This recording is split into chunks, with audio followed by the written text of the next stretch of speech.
اور ہم نے کتاب میں بنی اسرائیل سے کہہ دیا تھا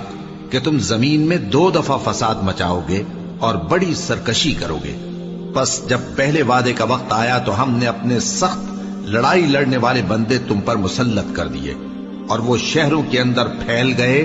اور وہ وعدہ پورا ہو کر رہا۔ پھر ہم نے دوسری بار تم کو ان پر غلبہ دیا، اور مال اور بیٹوں سے تمہاری مدد کی، اور تم کو جماعت کثیر بنا دیا۔ اگر تم نیکوکاری کرو گے تو اپنی جانوں کے لیے کرو گے، اور اگر اعمال بد کرو گے تو ان کا وبال بھی تمہاری ہی جانوں پر ہوگا۔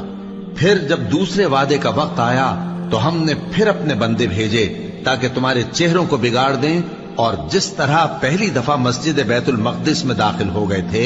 اسی طرح پھر اس میں داخل ہو جائیں، اور جس چیز پر غلبہ پائیں اسے تباہ کر دیں۔ امید ہے کہ تمہارا پروردگار تم پر رحم کرے، اور اگر تم پھر وہی حرکتیں کرو گے